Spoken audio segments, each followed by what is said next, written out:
Hello friends, it's me, and today, this is the final FNAF theory from my pets. Let's check out game theory. FNAF, thanks for the memories. From the game theorists, together, let's go. Well, loyal theorists, this is it. This will be my final FNAF theory. And this time, I mean it.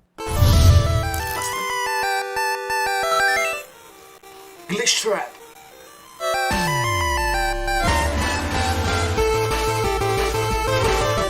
After. The end is nearly at hand. The pieces are in place for you. You missed it last week. Look for the green. And remember everything I taught you. Remember, dates are important. Remember the... Hurry, time is running out. Hello, Internet! Welcome to Game Theory, the Hello Internet, welcome to game theory. show that, by my count, has had no less than 10 final FNAF theories. At this point, it's practically become its own meme, but this time, it's no joke. After 66 theories, 3 live talkbacks, and 1 bangin' remix... Exotic butters. Make that 2 bangin' remixes? Music man. Today, I end my coverage of Five Nights at Freddy's. After this, there's only one final game theory, and then the curtain closes on my time as host, and Tom will have to step into the spotlight. Thank you. Hope you're ready for the challenge there, Tom. Thank you. Tom? Toy Bunny, Easter Bunny, Chocolate Bunny, Melted Chocolate Bunny, Withered Bunny, Blackheart Bunny, Rockstar Bunny, Glamrock Bunny, Sunken Toy Bunny, Bonbon, Just Bon, System Error Bunny, Nightmare Bunny. Well done, but how many toes does he have? 2? No, 3. 5? Again, That's the crazy. first step of FNAF theorizing. Slowly losing your mind. I think he's gonna That's insane, bro. do just fine. You know, I did consider making my final theory about FNAF, but I actually have something really special planned for that one. So special, in fact, that we're gonna be doing a premiere for it on this channel next Saturday, March 9th at 2 p.m. Eastern, 11 a.m. Pacific. We're gonna have some fun. You guys will be able to chat with me live as that video releases. And who knows, there might even be some secrets to find. And most importantly of all, I get to say my final goodbye and thank you to all of you for the last 13 years. Thank you. So that's next week, March 9th at 2 p.m. Eastern, 11 a.m. Pacific. Make sure you're subscribed so you're notified when that one Subscribe. goes live. Speaking of March 9th, just a quick reminder that that's also the final day of sales for my YouTubes. Once I retire as host on the 9th of March, it too will retire and be gone forever. So if you do want this little piece of game theory history, or, you know, your own little psychic friend Fredbear, head on He's here, he's there, he's everywhere. Who you gonna call? Second friend Fredbear. over to youtubes.com or click the link in the description to grab your MatPat figurine and FNAF pins before they're nothing but a distant memory. Kinda like Dream Theory. But enough housekeeping, it's time to talk about FNAF. And let me tell you, I've spent a long time thinking about this one. How do you end a series like this? Should I just do a normal theory about some minute detail? Doesn't really feel final, you know? Plus, I'd probably end up calling someone a robot and then a bunch of people would get mad at me again. Should I redo the ultimate FNAF timeline as one final, here's the lore? Well, that would certainly be big, but it also doesn't feel like that much was changed post Ruin and Help Wanted 2 from what we did at the end of last year. So I didn't really want to be redundant either. You can see the struggle that I was facing, right? This episode, it's a big deal to me. It is literally the end of my legacy with FNAF. And you see, Legacy! MatPat, you can do an episode about legacy of the impact that it had on gaming as a whole. The butterfly effect. that's when it hit me. Legacy. Typically, FNAF theories are born out of the small details, but what if I took a step back and looked at the big picture? What if instead of counting animatronic toes or dead kids, I took a meta approach and just looked at the entire legacy of FNAF? I'm sure we're all familiar with the butterfly effect, right? The idea that a butterfly flapping its wings could cause the smallest of changes in the air, which could potentially lead to a tornado forming. Well, the Well, Pokemon, Butterfree, use gas! term actually comes from the research of meteorologist Edward Lorenz, who, back in Hey, 1963, decided to round some numbers in his data. He condensed one variable from 0.506127 to just 0.506. And yet, that tiny change right there completely threw off his computer's weather models, transforming sunny skies into violent storms, hence the whole tornado thing. This realization that small changes in data could yield such tremendously different results ultimately threw off science's entire understanding of nature. Before Lorenz, people thought that the universe could ultimately be predicted. Sir Isaac Newton back in 1687 famously believed in the clockwork universe, the idea that the parts of the universe worked like a machine and that eventually if you understood how the parts worked, you could predict practically anything. French mathematician Pierre-Simon Laplace actually said basically the same thing. Eventually we would get to a place where nothing would be uncertain. And yet, Oh, Laplace demon. Lorenz showed us that one small change, one minor mistake or estimate or imprecise measurement in a complex system could have a domino effect at a massive scale, resulting in changes that you would never see coming. For example, in 1928, Alexander Fleming discovered that there was mold in his petri dish, but rather than just throwing it away or cleaning it up, he decided to study it, which then led to the discovery of penicillin, a life-saving antibiotic that could be used to treat meningitis, pneumonia, gonorrhea, syphilis, blood poisoning, and many others. Or if you want another example, you have the explosion of hip-hop music largely owing its origins to a random lightning strike in New York City. In 1977, a bolt of lightning put the city of New York into a 25-hour blackout. So what do you do for all that time that you're stuck in the dark? You loot and pillage, baby! New Yorkers started to ransack storefronts, including music shops full of instruments and supplies. Suddenly, expensive DJ equipment was in the hands of young aspiring musicians eager to experiment with hip-hop, which was a Yeah, stolen.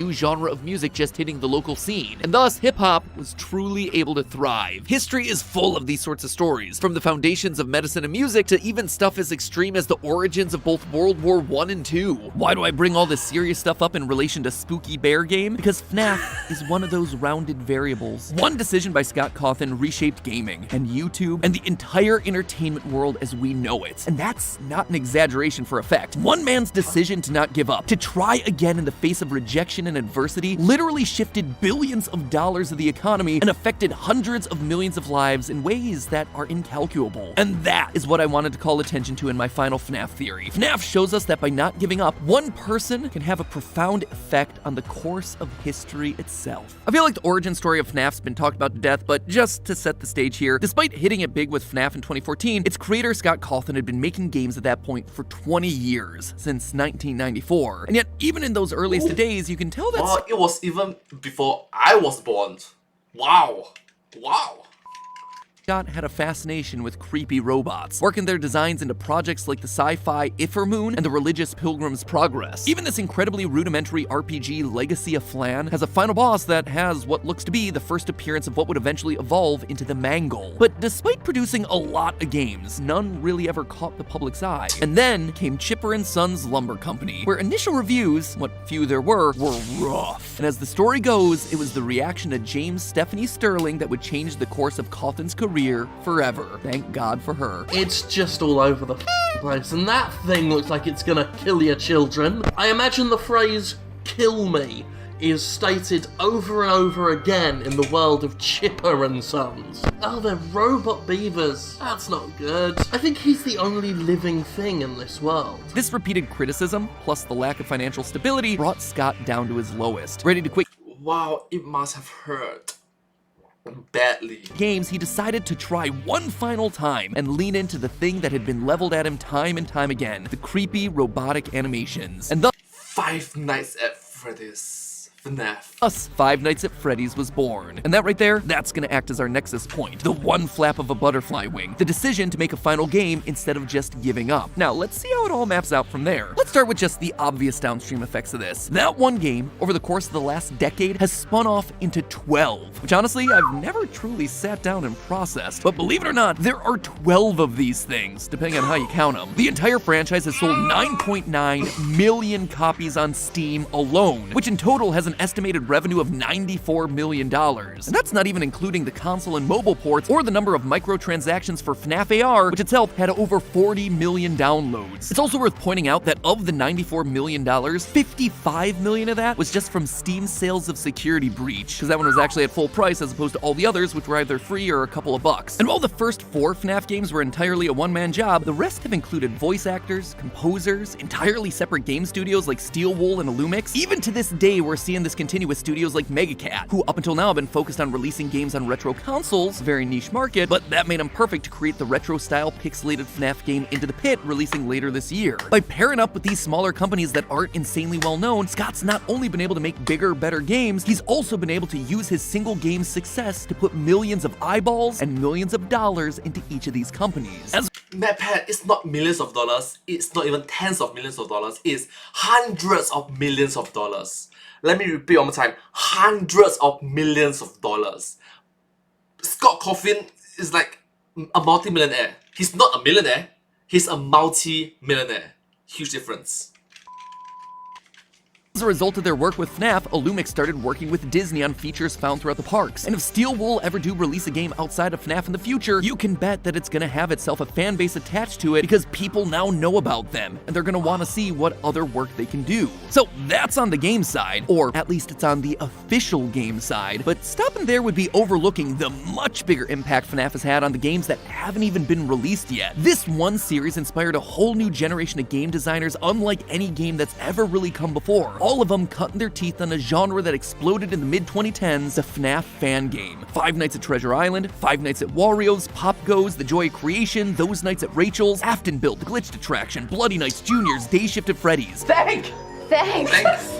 What is this game? I could go on and on and on for days. Some of these were just for the memes, others were more serious attempts at making games inspired by FNAF, and many of them were just taking the world that Scott had created and broadening it outward into the game that they wanted to see made. If you go onto Game Jolt, you'll find thousands of fan games, and I do mean thousands. If you search just for FNAF and select games, you're presented with 36 games per page and 277 pages available. That is 9,961 games that are tagged using FNAF. And if you're sitting there thinking, hold on, the math there doesn't add up, you're right, good noticing. That's because I had to remove 11 of Scott's own games that were posted on that list, though I'm pretty sure that there are some out there who'd like to pretend that FNAF World was a fan game. Each and every one of those 10,000 fan games represents a budding game designer, sometimes several. And while yeah, many of those creators are likely never going to pursue game design full time, there are some who will, either independently or as part of a bigger studio, going on to have their shot at creating their own mega franchise.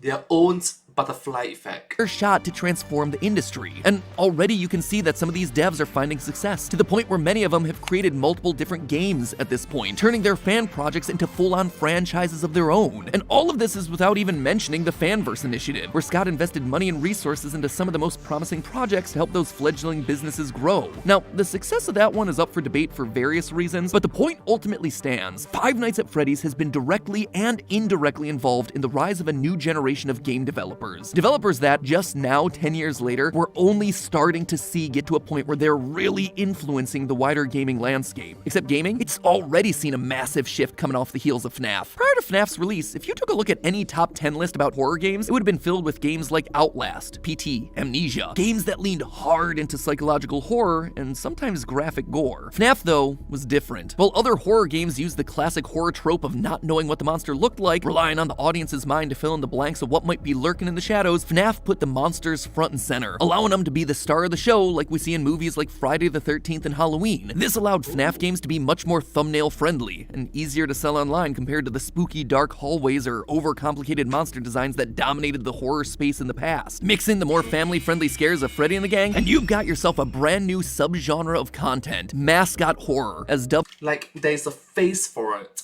by YouTuber John Wolfe. This genre took old nostalgic locations and filled them with brightly colored killers brought to life through some weird experiment or trauma. Bendy and the Ink Machine, Poppy Playtime, Rainbow Friends, My Friendly Neighborhood, Hello Neighbor, Baldi's Basics, Choo Choo Charles, Amanda the Adventure, and of course, Carton of Ban Ban. And that's not even dipping into the hundreds of lesser-known titles like Joyville. It was FNAF who paved the way for all of these games. Poppy sold 2 million copies in 2 years. Bendy has made over $30 million just off of its 2 major installments. Hello Neighbor is a thing that continues to exist. And while people complain about oversaturation in the market at this point, there is no denying that the formula has worked extremely well for the better part of the last 10 years. But maybe you're sick of games. You want to read a book? Well, I hope you're excited to read the 7 Hello Neighbor books, 5 Bendy books, or the Poppy Playtime Employee Handbook that's coming out later this year. Mascot horror franchises now also line the shelves of your local Barnes & Noble. Why? Because FNAF did it first. Oh sure, Scholastic had done some video game book publishing in the past, mostly guidebooks and activity books, but after the success of the FNAF trilogy, they began to publish other video game books like Assassin's Creed Last Descendants, World of Warcraft Traveler. This led them to launch an entirely separate wing to their business, AFK, the video game specific book department. It's these guys Away from keyboards, literal AFK. who are publishing all the books that Tom is now gonna have to read. No, it's impossible to know for certain that FNAF was the reason for all this, but given it was often shown at the top of articles for this new publishing arm at launch and has sold 9 million books to date, with an average book price being about $10, that is $90 million infused into the historically struggling print publishing business. It's no wonder the first 6 rows of their website are dedicated to FNAF. But without AFK, it's easy to imagine a world where these other mascot horror games didn't get get that chance, and all those writers who've now been able to make a living off of these franchises wouldn't be recognized like they are. I mean, take for instance Andrea Wagner, who wrote the vast majority of Fazbear Frights and Tales from the Pizzaplex stories. She's now getting DM'd by fans asking for lore clarifications, something I'm sure she never anticipated while working on her past writing projects, like her dog how-to book, Dog Parenting, or Alternate Beauty, the story of a big girl with big dreams. Her words, not mine. The same thing is now happening with another struggling industry, movies. After spending 8 years in production hell, losing directors, struggling with studios, and trying to nail down a script, Blumhouse eventually took the chance on FNAF, making the movie on a $20 million budget and earning back nearly $300 million. If you don't— Yes, more than 10x the amount. Just think about the investment. The investor, hey, if I invest, let's say 1 million, they can get more than 10 times that. It's like, woo! It's like, yes!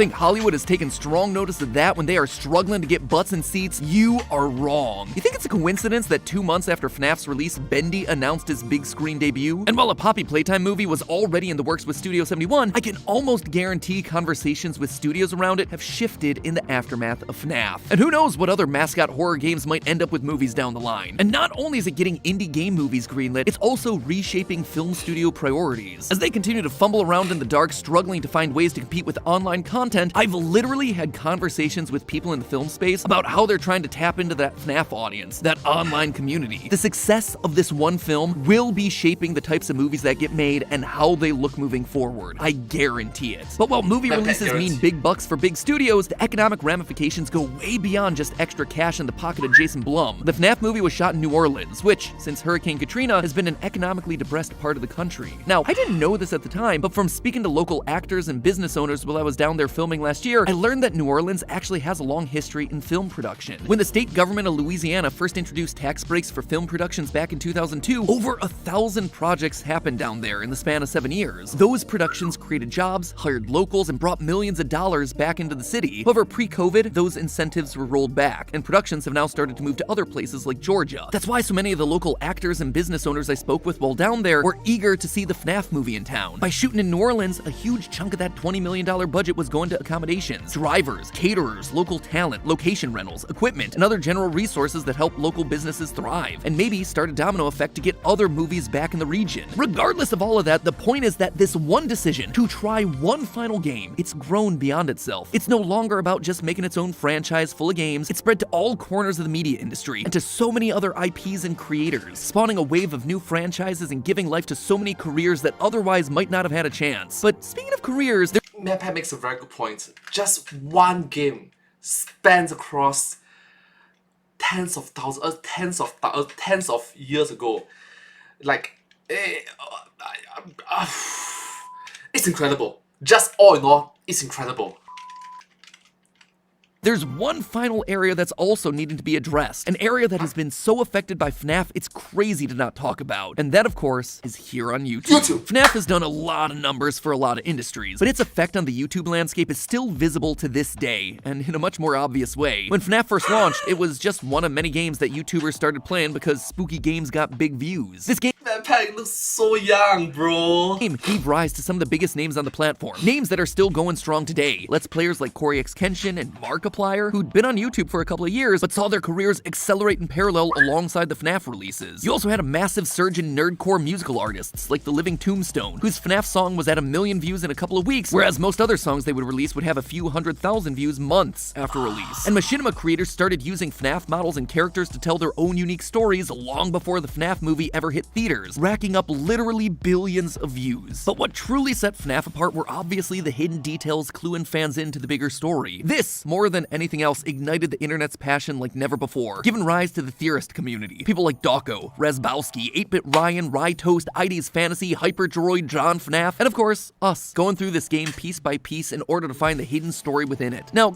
And you are the OG Theorist community. contrary to popular belief, FNAF wasn't the first thing that actually had us creating lore theories. That was always just part of the channel's DNA. But before FNAF, we were coming up with lore theories for franchises where the story was basically well known. Whether or not Majora's Mask is an allegory for grieving, you get the story of a moon crashing down. Regardless of whether Peach is Rosalina's mom, you get the basic premise of Mario Galaxy. Humans certainly might be Pokemon, but that's not really affecting anyone's journey to become a league champ. But FNAF was different. It showed that FNAF was just a small indie game back then.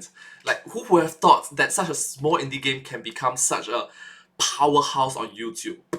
Games could be built off of withholding the lore and forcing the fanbase to solve it. By leaving the door open and never confirming anything, Scott allowed YouTubers, Redditors, and just general fans to continually assess and reassess the lore, find new directions, new hot takes. And that means that we're still theorizing about it to this very day. Can it be frustrating? Absolutely. Heck, maybe now that I'm retiring from the channel, I can track Scott down and get some answers out of him. But it's also... You did, bro! You did! Yes, you did! For the last, for the last episodes, you did say hi to Scott Coffin. Yes.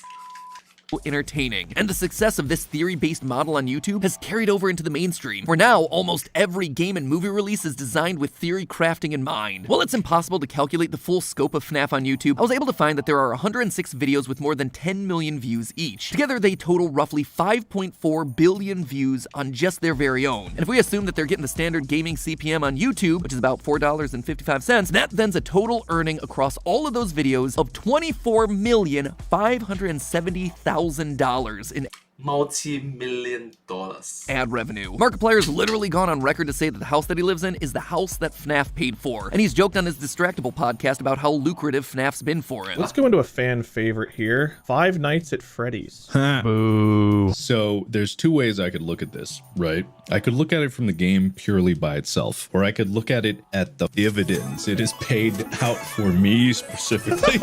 And that's put him in a position to pursue bigger and loftier projects like the With Markiplier series. And now his movie Iron Lung. One half of the Living Tombstone, Sam Haft, is now writing songs for internet sensations like Has Been Hotel. YouTubers like FNAF and Rytoast, they've been able to go full time with YouTube, all thanks to FNAF. And heck, look at us. Because of FNAF, we've thrived. We've been able to grow our team, give jobs to dozens of people, and perhaps best of all, we've carved out our own platform that allows us to turn the spotlight onto a next generation of creatives, to make us tastemakers in the space that are able to pay it forward, to make you aware of projects that you should be playing and watching, from Cooking Companions, to The Man in the Suit, to Shipwrecked 64, Welcome Home, Mandela Catalog, Walton Files. The list goes on and on and on. In short, FNAF created an ecosystem where new IPs can thrive, a virtuous cycle that benefited itself, to be sure, but also had a halo effect on dozens of other franchises looking to get attention. And all of this is without even mentioning other trickle-down effects. Our large platform allowed us to run charity events like St. Jude, paying that blessing forward to help doctors and hospitals working on treatments for childhood cancer, where of course, Scott himself was a sizable and direct contributor year after year. There were also dozens of other charity events coming from creators like Dawko, Markiplier, Jacksepticeye, Rytoast, John FNAF. Not only have these events been able to raise tens of millions of dollars for various organizations looking to do good work in the world, hopefully those events in turn inspired others, you out in the audience or other creators, to adopt a spirit of generosity and giving in their own lives. And again, it all comes down to this one decision. One guy who in the face of adversity and criticism chose not to give up. That is the millions of people and billions of dollars affected by that one Spoopy Bear game. Thank you, Scott. Thank you for all of that. And while all of this is cool and impressive and inspirational, it's also overwhelming, right? You look at the impact that one decision like this can have and you feel like you can never live up. I know that's how I feel sometimes. But remember, it's all about small decisions making a domino effect. Just being kind to someone else, saying something nice, holding a door, listening to someone's problems, making them laugh. All of those are seemingly small things that can make a massive difference in the way someone's day's going. And That's right, it's the small things in life that counts. The big things in life matter, yes,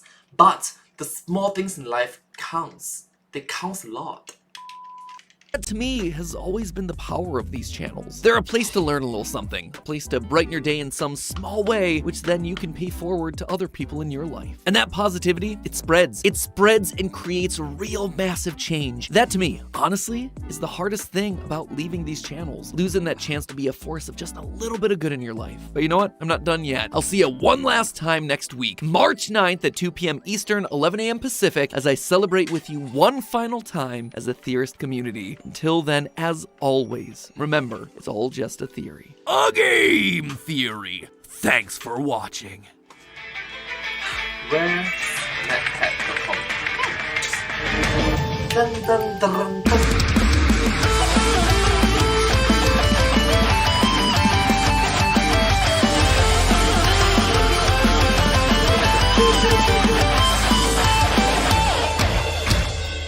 Thanks God Coffin for watching this video. But hey, that's just a theory, a game theory. Thanks for watching. And I hope to see you all in my next video. Thank you so much. Subscribe. Thank you. I'm appreciative. Bye.